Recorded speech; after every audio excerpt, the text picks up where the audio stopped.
So much introspection that we need to do so that we are choosing a really good partner and a healthy relationship and creating a healthy relationship. And like you said, keyword that we are choosing, that we get agency, because oftentimes we get dysregulated, we get exhausted, we get all those things. And when we're dysregulated, we feel we have no choice anymore. And then when we come back to that moment of saying, well, wait a minute, I'm in my body right now. I'm not 6 anymore. I'm not scared I'm going to lose mommy or daddy. I'm here now. I have a choice and I get to choose me first. And then I'll decide. I'll never forget Sex and the City, Samantha. I love you, Richard, but I love me more. Right. And it's like, it's just that famous line of just a fierce of a woman who says, I am not scared to take up space. I am not scared to say no, because I know for every no, a yes is coming. And hello, everyone, and welcome to this episode of Let's Talk Love. I love this. I love my job because I get to spend time every day or during the podcast with people like you, Sabrina Zohar. You are here and we are going to talk about love and relationships and dating. Oh my gosh. This is my favorite, like one of my favorite topics ever. So thank you for joining us, Sabrina. Of course. Thank you for having me. I'm so excited. We booked this like 6 months ago and I was so excited, like counting down the days. And so when it comes, you're like, yes. I know. It's been a very, very long time. And so one of my also favorite things is the fact that I work with one of my best friends, Kirsten, and we prepare for our podcast together. So we took your course, the foundation course. We really enjoyed working with you. I feel like we know you because because we've spent the last month taking your course and listening to your podcast, because you've got your podcast, which is fantastic. Thank you. And well, let's just start with learning more about you. Tell us about yourself and how you came upon this work. Thank you. Yes, Thank please. you for having me. I'm stoked. And so my name is Sabrina Zohar. I had a bit of a different path, I guess, to coming to where I am right now. I never actually thought I'd be here, I'll be honest. I moved to New York when I was 19 to be an actor and realized that's not my thing. Yeah, I was That's probably a lot of people that do that, but that's awesome. I did musical theater, was really into like singing but not dancing. That just wasn't my thing. And I think after a couple of years of doing it, I started to realize I like being in front of people, but I don't want to pretend to be somebody else. I kind of just wanted to be myself. So I made a big transition after that and said, okay, I'm going to go into fashion. And I worked in fashion for about 8 years. I worked in wholesale, I worked at retail, I worked at stores, like you name it. I worked at stores since I was 14. So I've been very like well-versed into the fashion industry in general. And in 2017, my mom went to the doctor with a headache and they found 6 brain aneurysms that corroded the top half of her head. And so she was given pretty much like no chance of survival. I hit my first of many rock bottoms. And that was actually the first time being at the hospital with my mom and my sister that my sister lost it on me and said, Sabrina, when will you understand you're the fucking problem and your anxiety is what's causing issues? And I didn't understand what she was talking about. I felt so alone. And that was the first time I'd even known, like, hey, I think I need to talk to somebody. Like, something's not right. And so I just started to dive into my own personal journey, which wasn't really deep. I started my own clothing company. And after my mom's successful surgery, and I really wanted to do something different, sustainable. It's called software, and was just excited about that. So I did that. And I was running that business. And throughout COVID, you know, or even prior to COVID, like I married my father. And I'll just say that. Like, he was incredibly narcissistic. Oh, and you did? So you were married? It was we rushed into it doing a like, let's just do it. We love each other. But it wasn't like, by no means did we have like a wedding. You know, we went to the courthouse and just said, let's do it. And I thought, oh, how romantic. It wasn't. And so we were together for about a year, and it got from bad to worse. And it was every childhood dynamic being played out. Talk about repetition compulsion. Thank you, Freud. And I really hit a rock bottom at that point. And, you know, to this day, I think a lot of people will say, you're so strong for leaving. And it's like, I'll be honest, he broke up with me. But I'm so grateful. It was the best decision ever. And after he broke up with me, he lived with me for 4 months, and I realized how awful of a person he was, and I kicked him out, and we never spoke again, except for filing paperwork. So that was when I really dove into my healing journey. I started to, software, I was growing it, COVID, all that fun stuff.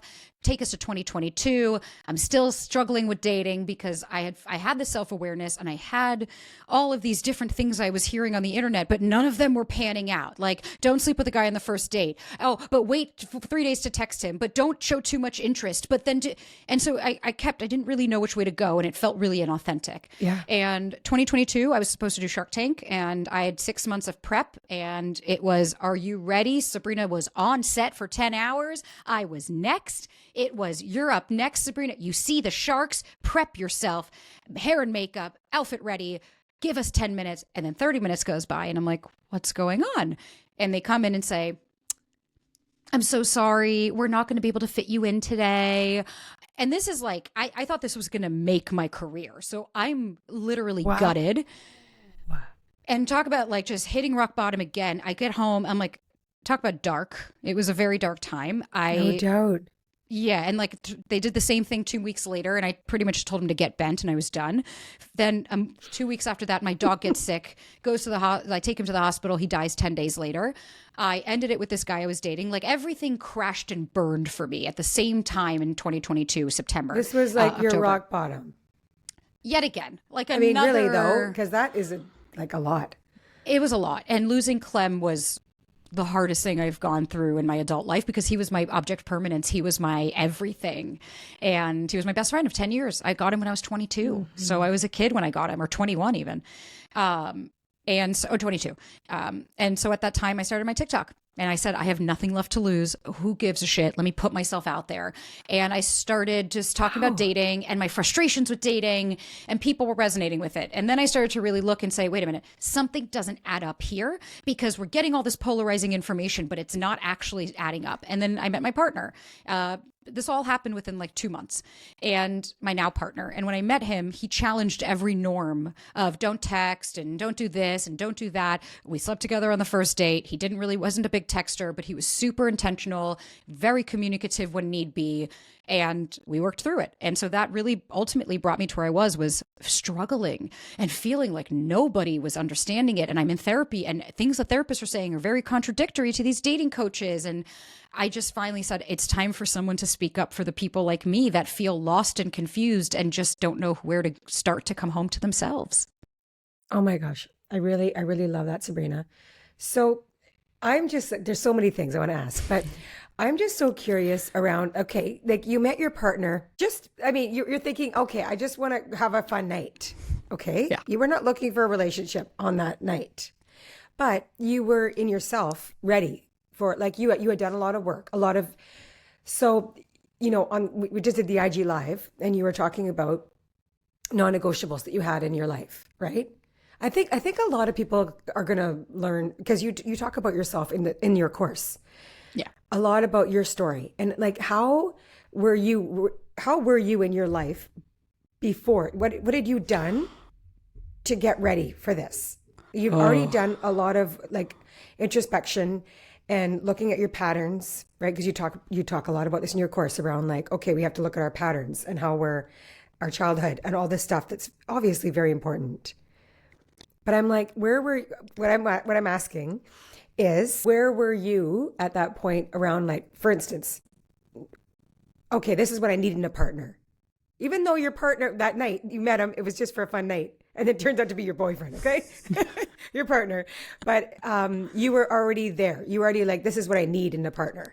Okay? So at that point, I had changed the way I dated. Like in the beginning of 2022, my father and I got into it was a very stupid tiff, but it was the true narcissistic form. He disowned me because I said I didn't want to do something with him. And that was the first time I said, okay. And I hung up, and I didn't call him back, and I didn't cry. I didn't speak to him for a year and a half after that. And I think at that moment it hit me. I finally lost the one thing I was terrified of. All of my life was losing my father, right? You want to be daddy's little girl, and you want your father to approve of you. And I finally had stood up and said, okay, I'm on my own. And I remember having a panic attack in the car because I owed him, he had invested in my company. And I was like, how am I going to do this? This is my money to live on. And I remember saying, it's worth it. you'll figure this out. And I didn't eat for like days at a time. Like there were some times where my mom would just send me like literally a gift card to go get groceries because she was like, I know you're not taking care of yourself, but my independence mattered so much more. And I was bootstrapping. I literally would just go on walks every day and go to the gym. That was all I could do because I couldn't do anything more. But in that, I found myself. I was really able to stop and say, wait a minute. Okay, I'm so scared of losing somebody, but the one person I'm scared of losing, I finally lost. So now what do I have to lose? And so I started to say, you know what, I'm going to implement different things in dating. And it was slowly, it was a very slow progression over the year of, okay, so this person doesn't text me every day. Let me see how that feels. But they show up. And so I started to challenge things. I started to have way deeper conversations, way more. With yourself. Myself and them. And I started to realize how I was meeting so many better kinds of people because I wasn't scared of losing them. And I wasn't scared of showing up as myself because I lost what I was scared of. I finally put that to rest. So now who are any of these people that I'm meeting on the internet? And so by the time I met my partner, the guy, realistically, when I met my partner online, there was something very special about him, but I was very, oh, he's not my type. Let me go. Fine. And I remember even my mom saying, I like his smile. I think you should give it a try. I love the fact that you talk about your mom a lot in your course too. Like you're close to her, but that's really cute. Okay. So you're thinking he's really cute. He's different. Okay. Not my type. Not my type at all. I didn't mean to interrupt you, like, no, please. He's not to my your life. type. But I really do want to hear like how he wasn't your type and how he is actually really good for you. This is what this is what we need to learn, right? Exactly. And that's why I talk about myself all the time is because I'm like, I can give you the clinical shit, but until you understand how to implement it, you're like, okay, it's ethereal. So for me, my type was the same. It was cookie cutter. They were 6'4", tattooed. They were trouble. You know, a six pack you could run your tongue on. They have to have tattoos. They have to be 6'4". All of it. I was so just so in my shit of like, I'm not settling for less. And then I dated those guys, and every time I'd feel empty and I'd feel lost after. And I dated a guy, and when Clem passed away, he wasn't there for me. And that was the moment of, I just did the hardest thing in my life. I had to make a decision to put my dog down because he was going to stay alive until he died. And I had to make that choice. And when I realized there was no one there with me besides me, it really struck me where I was like, what am I fighting for with this relationship? It's been 2 months and this guy didn't even come over after I put my dog down. It's like my dog just died. It's like he's not there for me. It's like, actually, that's not the right person. No. Wasn't there at all. And I had no problem. We dated for like another week or two. You know, it was like something where I was mulling it over. There was so much loss. I couldn't make that decision at the moment. And I just one night I was like, I'm not doing this. And I left. And I remember I didn't even I cried for like a second. And I got in the car and then I came to San Diego with my mom instead. I was supposed to come with him for Thanksgiving. And that's when I said, I'm going to just see what the apps have there for me. I'll change my location. I'm not actively pursuing anything. I was thinking of moving here. We'll see. My sister lives here. So I started to look at apartments while I was here. And then when I went out with Ryan, he was very sweet, but he was more closed off. He wasn't super expressive. He wasn't very gregarious. He didn't have a big personality. And I loved that, right? I love, the banter and the sexy. But he would have these slivers where I would share something with him and he was very empathetic and he would listen to me and he was compassionate and he was funny, but then he would close back up. And so as we were kind of going along on the dating sphere, I started to realize you might not be necessarily what I thought I wanted, but you're exactly what I need because he balanced me. I just love that. And we always kind of say, like, I'm the picture and he's the frame. I'm the picture. I'm the color. I'm the bright. I'm this. And he's the frame that keeps me. The frame? And he kind of... I've never heard that before. That is so cute. Right? And so he kind of keeps me structured and he keeps me balanced and he's very methodical and practical. And I'm more like, whatever, let's just go with it. Who cares? And so we balance each other really well. And it was because I had gotten so much of what I didn't want that when I actually met somebody where I was like, whoa, first of all, the sex was great. So why was I going to say no? But on top of that, wow, he was really trying. He just didn't do what the magazines and the Instagram people tell you, like text me every single day and spend all this money on me. On the contrary, he texts me every other day or every 2 days, and he did a lot of home dates because we genuinely got to know each other for who we were as people, not for this facade that we were building. And we went slow. I was in no rush and saying, listen, I don't need to be in a relationship just to be in a relationship. I want to be with the right person. And so we took like 4 months before we said, okay, let's do this. Like, I want to be in a relationship. We took us almost a year to move in together. We're 2 years in now, and we're just now talking about rings. There is no rush, because if this person's my person, then all of these things have been falling into line so beautifully. And when I surrendered and just fucking let go, I was able to finally receive. Really, I so hear that, and I really appreciate that. I think the rush thing is so, like, just, we need to hear that. No rush. It's If and your I get it. person is your person, you actually need to take a lot of time. No, you need to actually take a lot of time and actually get to know somebody. I think we're way too much in a rush. Like 1 date, 2 date, 3 dates. I mean, you really don't know that person. They're still a stranger. Even Yeah. 3 dates, 4 dates, 5 dates. I mean, and that's okay. So when you're working with clients, I mean, your course is fantastic, Sabrina. I hope people that are listening are going to take your foundation course. It's so good. It really is. It's 8 weeks, right? And there's a lot. There's a lot that we can glean from it. When you're working with one-on-one clients, like, where do you start? Usually what I start is I'm always like, let's start where you're at now, because it gives us a jumping off point. And it typically starts with, I let them talk of like, and then okay, fine, go, tell me all the issues, tell me everything. And then I just start to like, I really start to prod and prob. And I'll start to, like, if they say something, I'll always tell them like, hey, please don't mind if I interrupt, but there's sometimes we can't let this thought go on. And so, like, I had a client the other day, and it was getting over a breakup. And it was the first thing he says was, after we were talking for a second, and he says, well, she was perfect. And I instantly stopped and went, okay, I'd love to know. What does that mean to you? Okay, name me 3 things that made her perfect. And he couldn't. He was like, she was, she was active. And I was like, cool, that doesn't, there's billions of people on the planet that are active. What made her perfect? What made her so special? And I really challenge. And then I see if an emotion comes up, I'll usually stop and say, okay, close your eyes. Let's tap into the emotion. Where are you feeling this? What's coming up for you? Because usually the reason we do that is you're holding on to this person or this, but usually it's a core belief that's really underneath that needs to come out. And we need to explore what version, what part of you is trying to protect you from something or hold on to something out of fear or scarcity. And it's one of my favorite things to do. I love inner child work. It saved my life, and it's been an integral part. Is that something you've ever done? Inner child work? Well, yes, with my therapist, a lot. Like, I don't know if I would call it inner child work, but we've definitely explored, like, Robin as a little girl. Exactly. Is that inner child work? I guess so. Yeah, exactly. And it's because, there's a little girl, little boy, little they, right?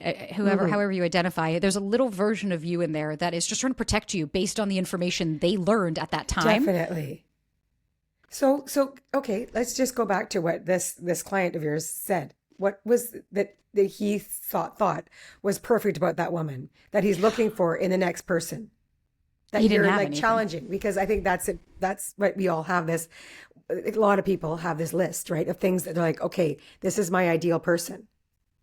It ended up being that she was hot. Okay, cool. It was like she's an Okay. attractive woman. And what we really got down to was she didn't make him feel safe. And She did not make him feel safe. And typically we No. obsess over people that don't make us feel safe because it's such a core wound. And as we discovered, and at first he said, I have perfect child. My parents are amazing. And once I, kind of explained to him, when we're talking about your parents, it doesn't mean we need to villainize them. I love my mother. I would set myself on fire for that woman. But I could also say in the same breath, that woman failed me as a child and was not there in the ways that I needed her to. But she has made amends. She has gone to therapy. And that woman works so hard to be the mother I need her to be now. And Wow. we started to explore, and it turns out he had a lot of trauma that he normalized, and it's totally okay. But once we started to work through that, then we had our session 3 weeks later, and next thing I know, he was like, I had a week where I didn't think about her. And he was like, that was the biggest win I've had. Because when we finally get down to the root as to what you're holding on to, it's no longer holding on to you. My goodness. Oh my gosh, like that right there. There's so many quotes. We're going to make some quotes out of this conversation, Sabrina.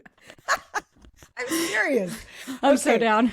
Yeah, I love it. Okay, so I love that. I love the fact that you, in your course, you talk about just dating, right? Online dating, or just dating in general, and how rejection is important. Let's talk about that, because online dating is a whole thing. What I want our listeners to walk away from our conversation, I hope, is some tools and some skills to go forward in their dating life. Okay. And understanding rejection is very important, I think. And 100%. okay. So how do you frame that? Rejection's redirection. Rejection is it's just how many times in a day do we get rejected for things that we want? Hi, can I please have that? Sorry, we're sold out. Oh, okay. Well, I don't get what I want, right? But what ends up happening is rejection, by definition, what the actual word means, to be rejected by somebody, means to be ridiculed or judged for who you are. That's being rejected. So then we have to stop and go, let me zoom out. I went on one date with this person and they didn't want to see me again. How could that have been, how could I have been rejected for who I am fundamentally when this person doesn't know me fundamentally? And so I think we have to reframe. Rejection is part of date. It's the same thing as anything else. When I was an actor, this is the irony. Oh my gosh, when you were an actor, I mean, I can only imagine. Every day was rejection. And the irony of it is, every day I got rejected. And Creative Artists Agency was the number one agency I wanted on the fucking planet. It's the biggest agency in the world. And fast forward 14 years, this morning, I got an email from them asking to have a conversation about being my agent. And I already have an agent, so I didn't need to pursue. But it's one of those moments where you're like, you will get rejected. That does not mean that that's never going to happen for you. That just meant that how I wanted it to happen was not in the cards for me. Exactly. But what was for me wasn't going to pass me. And so, right. What is for you will not pass you. And that is it is not just a belief, it's a truth, but people don't know that, but understand it. Mm-hmm. No, I did a video that went viral the other day about what if I told you that in 6 to 8 months you were going to meet your partner and you didn't have to worry about a thing. How would you start to show up? If you were dating, how would you start to show up with these people? And a lot of people are like, oh yeah, I guess, I wouldn't have as much anxiety. I would feel protected. And it's like, and that's the belief that we need to come into dating with. And that's the belief I had. I kept saying, I don't know how it's going to happen and I don't know when, but I do know it will. And I'll be ready for it when it does. And I think when it comes to dating and things like that, we have to also remember, if you're terrified of being rejected, other people can sense that. And I think we need to be realistic. Like, I thought no one could tell that I was anxious. And even when I met Ryan, he was like, babe, within 2 minutes of you opening your mouth, I could tell you had anxiety. And it's not a bad thing, but he was like, stop trying to hide it. Oh my God. I just think that's awesome. That's so funny. Like, I think about when I was I first started dating my partner, Hector. And the same thing, because I was like super anxious. There was so much going on in my life at the time that we met. It was just like, I felt like I was in what is this? It's a tornado. I really was. I was in it. Yeah. And I was doing my best to manage everything at the same time, but I was in a fucking tornado. And I was like, and he knew it because he could sense it. He was like, yes, you're anxious. And he's like, but now you're different. Because he's like, in the beginning when we first met, I guess I was buzzing. I must have been. I thought I was presenting myself in a we have to remember. We have to remember too. Like, funny, energy. Right? Right. It's also, how do you carry yourself? How do you, and like Ryan always says, he's like, I always knew you were secure in our partnership. He was like, but you have anxiety as a human. It's not hard to see. And so it's more of like, when we're looking at somebody who's scared of rejection, well, then what usually ends up happening is they're not showing up as themselves. They're not being authentic. They're so scared that someone's not going to like them that they try to be other people or try to be another version of themselves because they're scared. And that's okay. But then how do you want to connect with somebody when they don't really know who you are? So when it comes to online dating, first off the bat, even just in general, I am so tired of hearing that the apps are the problem. Now, here's the reality. Stop blaming the casino for having a gambling problem. You have a problem because you don't have self-discipline. It is not their fault. Now, listen, does the brain do its thing? Absolutely. But you can also work on that. So when it comes to the apps, of course, listen, they're in it to make money. It's a business, right? I have met every serious relationship I've had. We met on apps, 3 of them, and 3 different ones in my adult life, including the person I'm with. Yes. Because sure, prior back in the day, I wish I could meet people like they did in the olden days. Do you though? Because proximity and timing. You could only date who was around you because how were you going to meet other people if you didn't have technology? So what it's not about I'm tired. Ryan always says this. People always ask and say, I don't want to be on the dates. The apps make me uncomfortable. I hate them. And he always says, do it.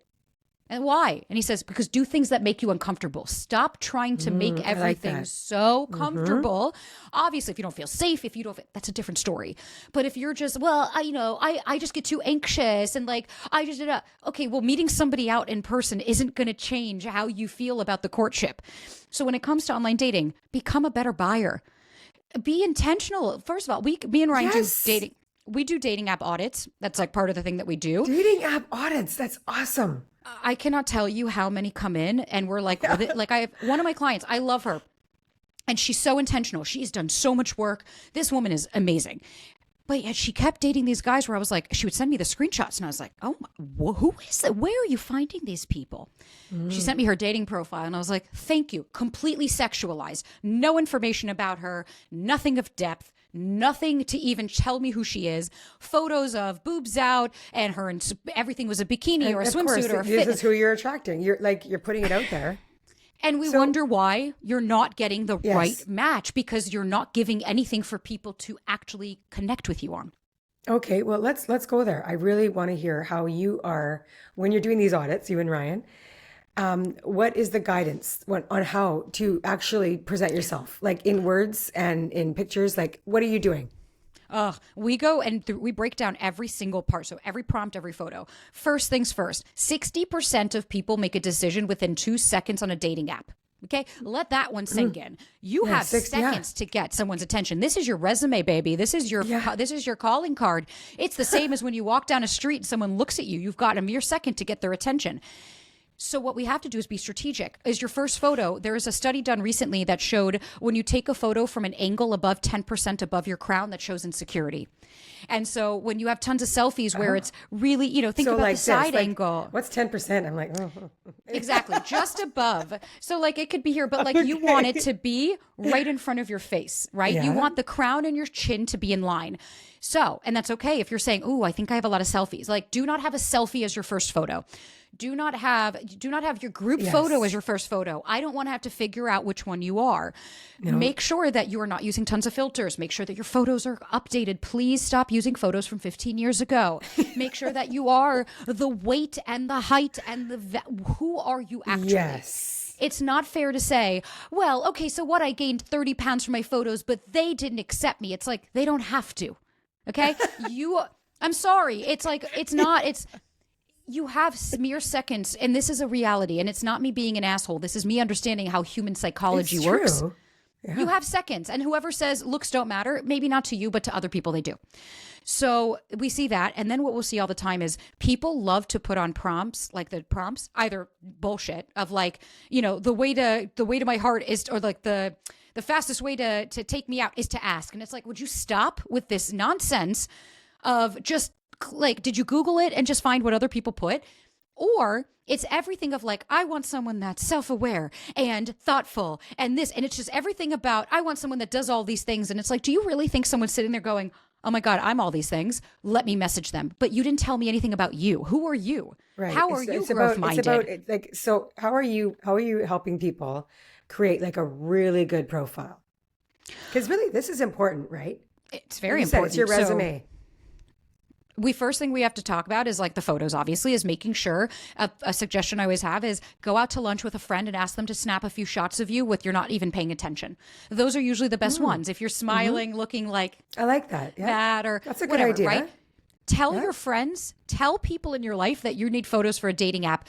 There is no one that's going to want to help you more, especially as a guy, than your girlfriends. Your female friends in your life are going to go, oh my God, give me your phone. Let's go. So like ask friends in your life, hey, can I show you my profile? Do you think this represents me? Mm-hmm. And if they say, no, I don't. Like I've had that. I send it to my friends and they're like, dude, this is so you. Great. Or I've seen friends do that to me and I'm like, I'm sorry, you're 5'8" and you put 6'1". Come on. So doing that, then when it comes to the prompts, have conversation fodder. Have a prompt that will elicit a conversation. Because if you're going on the profile and the only thing someone's going to do is heart your photos because you don't have depth to you, then there's nothing for them to talk to you about. And if you're can you give us some examples, please, Sabrina? Like, give us an example, like somebody's prompt. My prompt, I'll give you mine. When I was dating, I had 3 very specific prompts. One of them, which the first one was, you should go out with me if. It said you're growth minded. It was like something like that. Like you're growth minded. You're investing in yourself. I'm not looking for anything casual. Really here seeking real connections and somebody that I could actually co-create with. So there was a nice that somebody I can co-create with. Ooh, super important. And then under it, I went to the jokey one. It said like, one thing you should know about me is I eat dinner to get to dessert and I always have a snack in my bag, right? Priorities. What's in yours? Right? So it's I like it. That and you're like, here's funny. the reality. It shows that you're actually funny too. Like that is here's like the reality showing your humor. too. Like I also have snacks in my bag and I have a cupcake tattoo. It's not a lie, right? Like I wasn't. Yeah, like this is true. This is true. And then I had one more that said like a sign of a great first date is it actually happens. I'm new from New York to LA. This is when I moved to LA. So I said, go easy on me, but let's get off this app and into real life. And so it was like 3 separate ways. Okay, you want to talk about the depth? I can't tell you how many people were like, this is a breath of fresh air. You want to do something light, the dessert one? I can't tell you how many guys were like, all right, where's your favorite place? What's your go-to? Are we an ice cream or the? It starts the conversation. Oh, that's so good. Or the, sign up for a great first date, it actually happens. I would have guys, great, are you free Saturday? Let's make this happen. And I'd say, great, let's have a phone call, vibe check. And then if I liked them, let's do it. It's about showing up how you want, how do you want to be represented? I really like that. Okay, so let's talk about even that. Like, so you are doing a phone call and a vibe check. Like, because you do, before you get ready for the first date, like, are you advocating for that?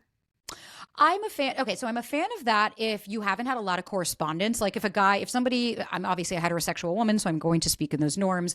But for me personally, if a man was messaging me and saying, let's meet immediately, I'd say, well, let's FaceTime, right? Let me just get to, because I haven't had any correspondence versus some guys I had where the banter is so funny that you're like, I don't really give a shit at this point. I'm having so much fun talking to this person and we're back and forth. Maybe we're voice noting that at that point, I'm like, great, let's set a plan.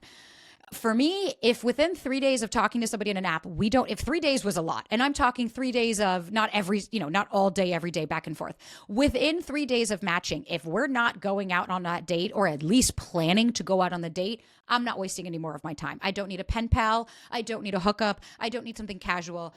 I'm intentional and I want you to show up like that. So it was really important to make sure that like all of those dots align. And so for people that write in saying, well, I get all these pen pals, stop allowing it.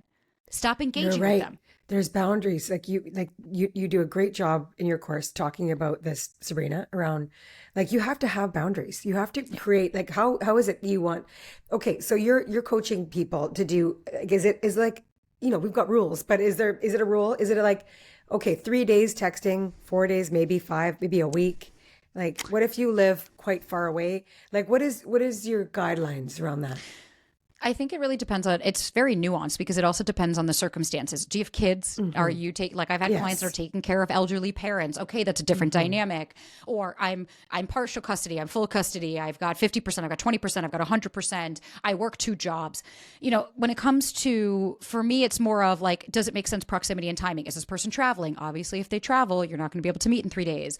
But are you at the very least both intentional about what you're doing? Because if you're talking to somebody, you're talking all day, right? You're texting nonstop and okay, so you both have time to do that, but yet you can't meet to just go have a conversation in person, right? And typically then we see that it'll happen for 2-3 months. And then all of a sudden it's, this person's starting to pull away. It's like, because it's not real. 2-3 months? Oh my God. No, it's not a real, oh no. Oh yeah. No. I've had clients that have said they've talked to people online on apps for 3, 4, 5, 6 months and have never met this person. And that's my concern with the long distance stuff when you meet on a dating app, is because you create a false sense of intimacy with this person. When you're texting, it has no tone. I get to create how I would say this to me if that were me.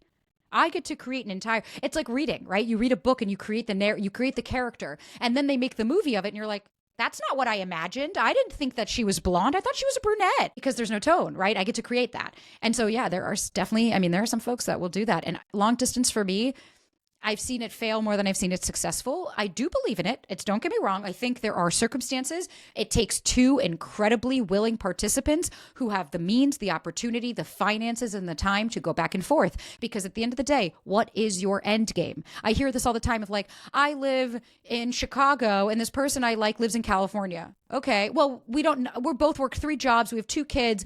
Sorry, not all of us have the free time. So then what are you dating this person? How you can't There's move, no they can't intention move. on either one of you to move. Like this, your lives are in these cities. So what's the point? What are we doing?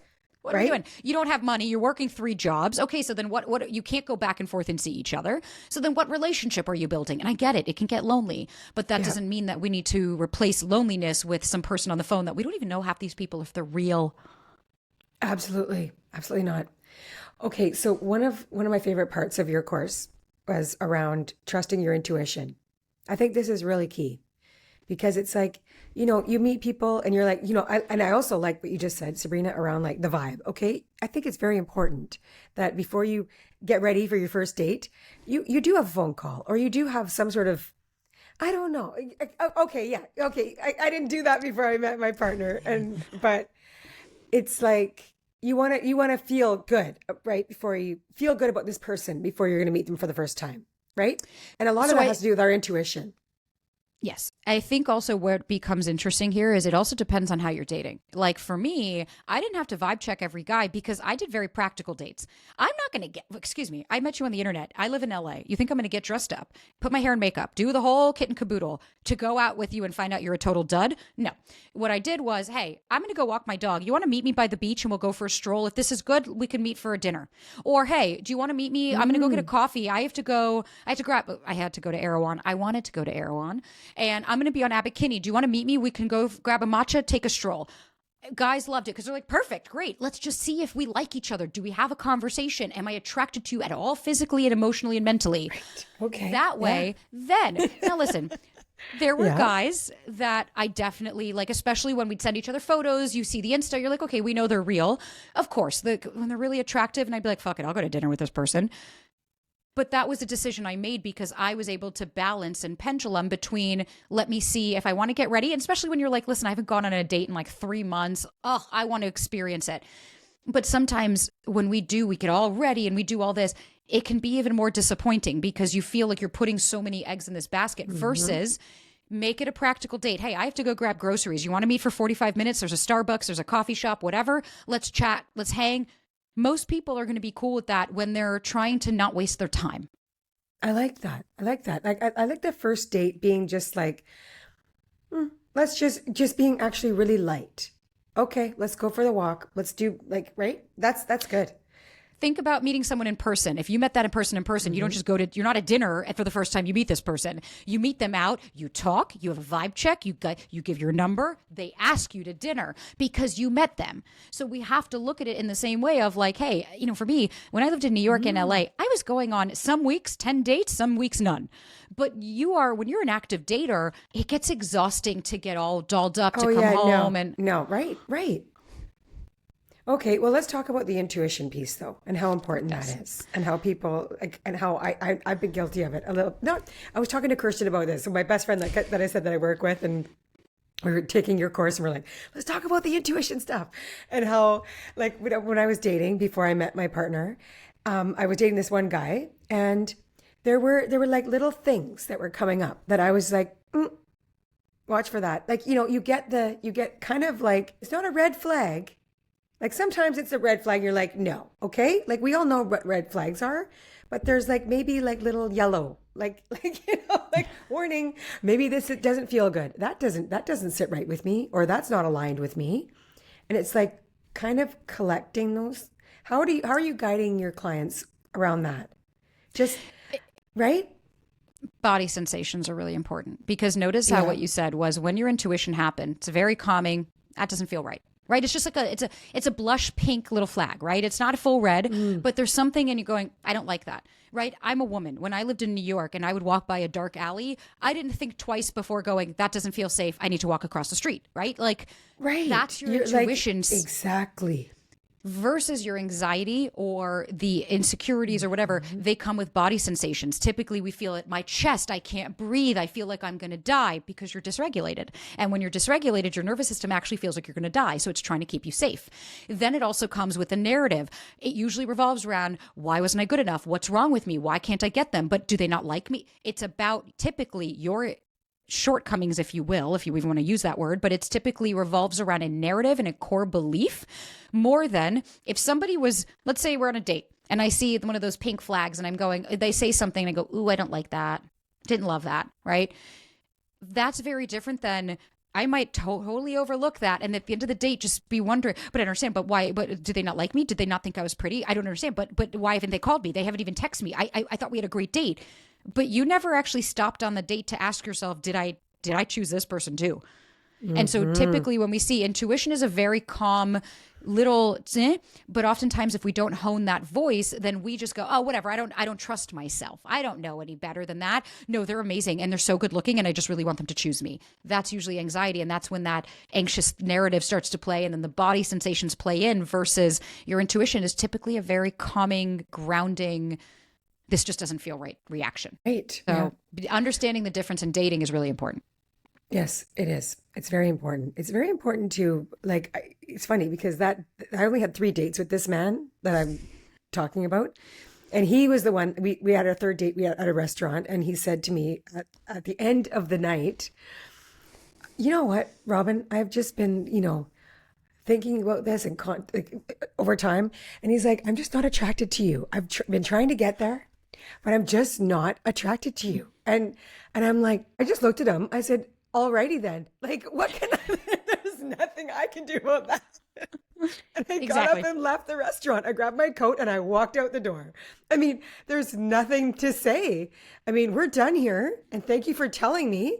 And I remember I called my cousin immediately and I said, like, can you believe this just happened? But I'm like, I was grateful that he was honest.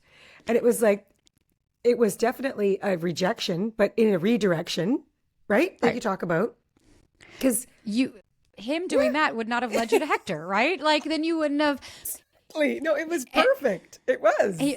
I had so the guy that I was talking about that I dated before Ryan, same thing happened. He said, I just don't think I'm attracted to you anymore. You're beautiful. Don't get me wrong.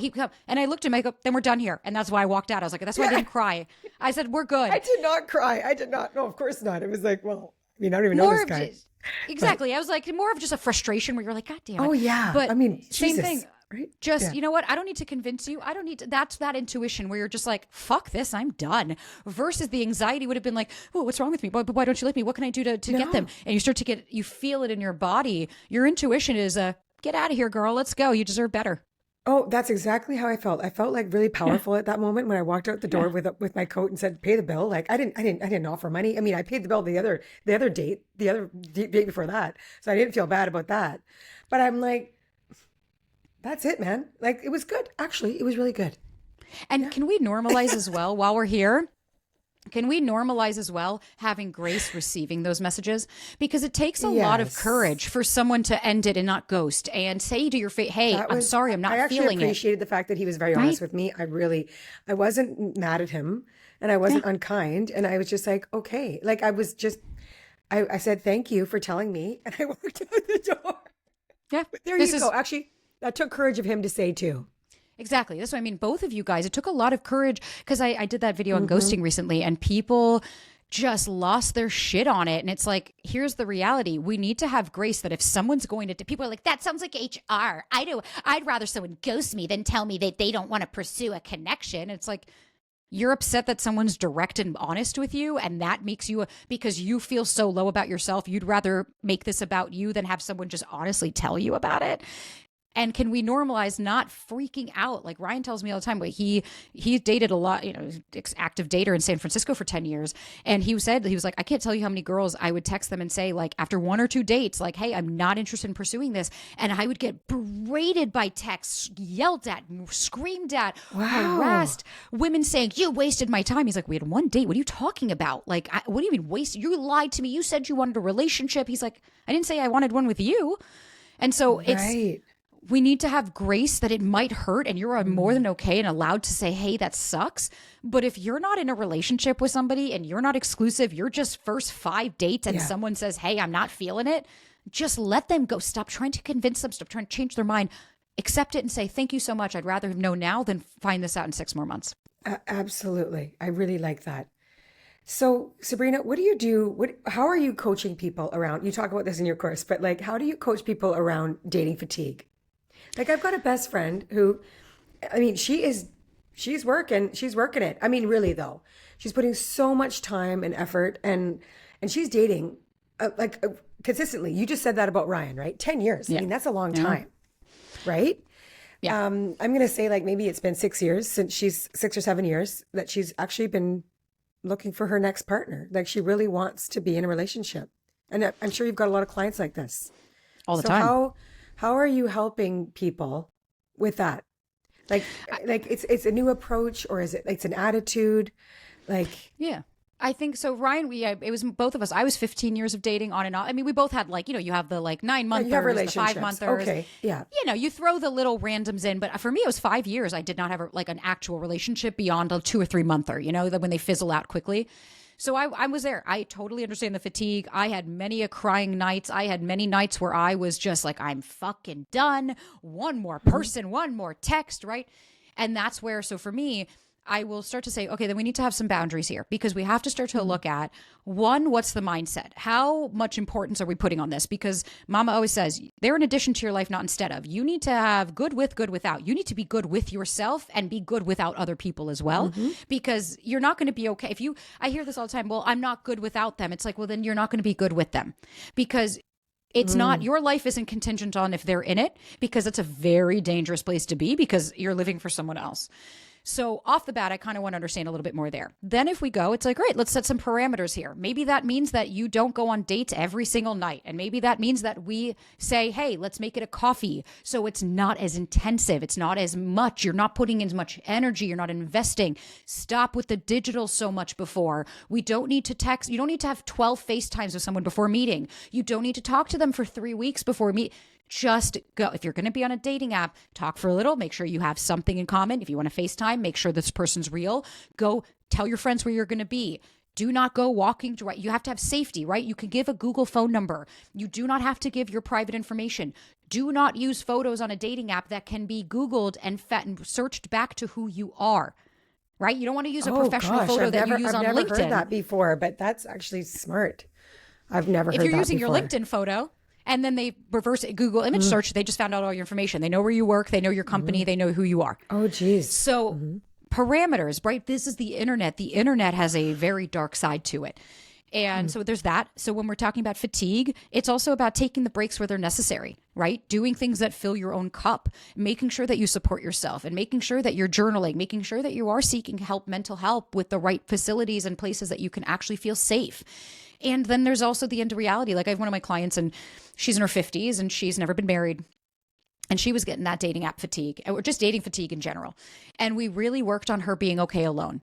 And now she's still dating, but she's like, man, I feel free. I don't need to, I'm not waiting for someone to choose me. I love that you are like working on that with her. Like, yeah, to like help feel okay. Because here's the thing. I don't have any guarantee that you will meet somebody, but I don't have a guarantee that you won't.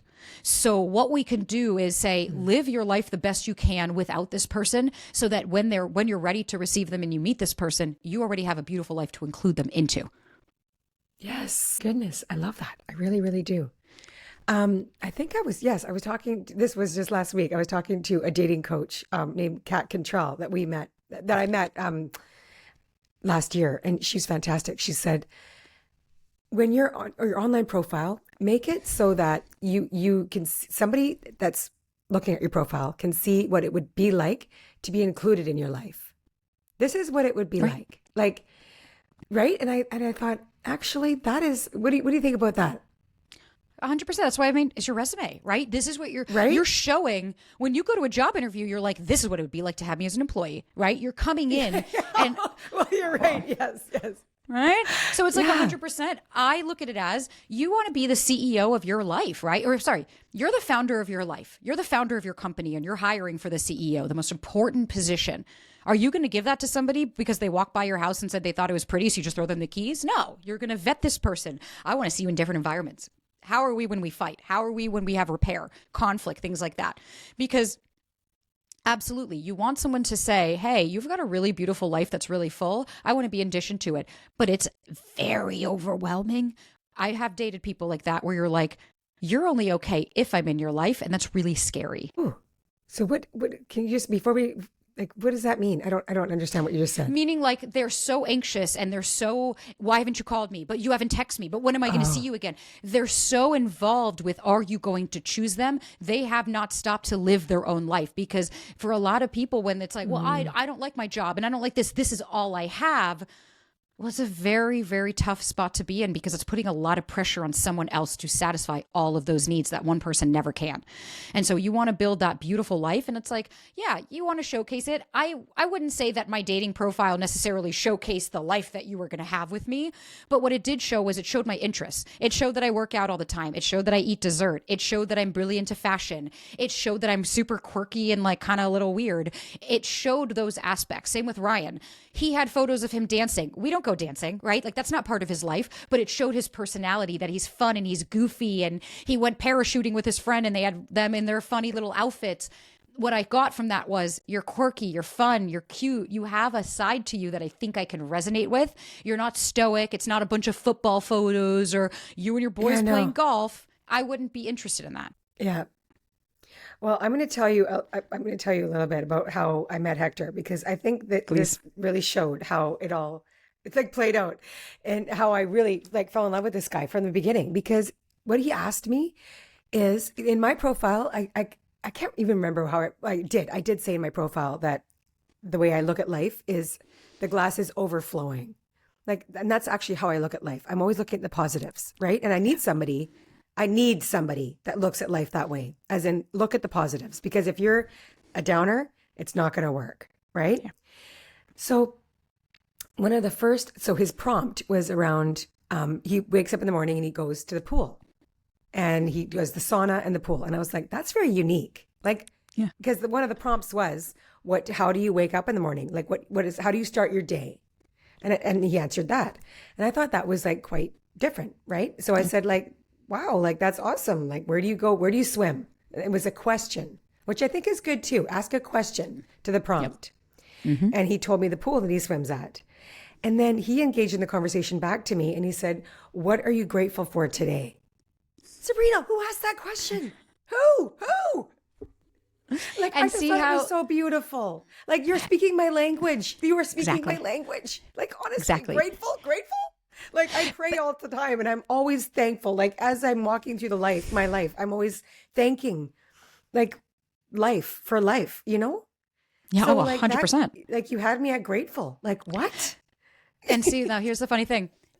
Had you not known yourself well enough, you would have probably overlooked that and gone, what the fuck? What do you mean? What am I grateful for? Right? But you know yourself and you're like, I need somebody that's into health and wellness, that's into those things. And you saw, oh, you go to the pool. Okay, so you're active. Oh, that's a cool routine, right? Asking a question, probing the conversation. He asks you one back. That's what I serve the ball, you serve the ball. It's a nice, okay, it's back and forth. This is fun. We're enjoying it. We're having a good conversation. Right. It's in line. Because I'll be honest, if someone asked me, like, what are you grateful for today in LA, they asked me that and I would be like, so is that a thing that people in LA do? Because in Victoria, people don't do that. Yeah. LA is okay, maybe in LA that would be like a line. Yeah. It would be Victoria, exactly. It was not a line. It was not a line. Exactly. Trust me. Exactly. But you see how for me I'd be like the cynical New Yorker and me be like, what the fuck did you just ask me? But that shows you he's not my person, right? Like, and I know that. I'm not trying to make it something it's not, but you knew yourself well enough to go, that's what I want and need, and it works for me, and I fucking love that. Yes. Oh my gosh. Yes.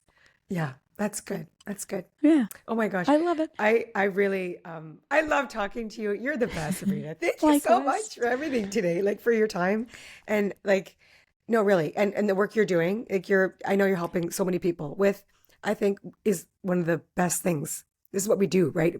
At Real Love Ready. We're helping people build better relationships. And I think when it comes to finding a partner, I mean, that is one of the biggest, most important decisions you're going to make, right? And you're hiring the CEO. But it comes down to, which is what you're teaching so much in your course and what you're living. It comes down to yourself. And loving yourself first and honoring yourself in so many ways. Like in your course, you're talking about boundaries. You're talking about like looking at your patterns, making sure that, right? It's so much introspection that we need to do so that we are choosing a really good partner and a healthy relationship and creating a healthy relationship. And right? Like you said, keyword that we are choosing, that we get agency, because oftentimes we get dysregulated, we get exhausted, we get all those things. And when we're dysregulated, we feel we have no choice anymore. And then when we come back to that moment of saying, whoa, wait a minute, I'm in my body right now. I'm not 6 anymore. I'm not scared I'm going to lose mommy or daddy. I'm here now. I have a choice and I get to choose me first. And then I'll decide. I'll never forget Sex and the City, Samantha. I love you, Richard, but I love me more. Right. And it's like, it's just that famous line of just a fierce of a woman who says, I am not scared to take up space. I am not scared to say no, because I know for every no, a yes is coming. And I implement that in my business. I say no to ads all the time, brands all the time. I'm not scared that more are not going to come, because I know it's a revolving door, because what I'm aligning is coming to me when I say no to what is not in alignment with me. Wow. Yes. Awesome. Exactly. Yeah. I love it. So, me too. Thank you. Well, I'm so excited. Thank you, Robin. I'm so excited. So we're going to close with a blessing. We do this with every podcast, and it's with your words, sweetheart. So thank you. May we learn how to disconnect from the impulses, triggers, and patterns that no longer serve us. Amen. May we be open to learn, reflect, and transform our thoughts and actions one step at a time. It is really about like day to day and one step at a time. And over time, those changes make a huge difference. They really do. May we release limiting beliefs about dating and stop negative self-talk. It's time to replace those thoughts with an attitude of gratitude and focus on learnings involved with dating. Because actually dating is such a learning ground, isn't it? Like, really, it is. There, you will hurt in relationships, you will heal in relationships. Yeah. And may we honor our inherent self-worth while dating and in relationship by giving ourselves the utmost love, care, and respect first in order to offer these to another. Yeah. It's about our self-worth, really. So thank you, Sabrina. Of course. Amen to that. I think at the end of the day, it's like it starts with us and it ends with us. So it's like you want that really relationship. does. It's out there. It's just a matter of you believing that you're worthy and deserving of it. Yeah. Yeah, that's Love for it. sure. Thank you Thanks, so much. Robin. Of I'm course. so grateful for you. Thank you so much for listening. Visit realloveready.com to continue learning with us.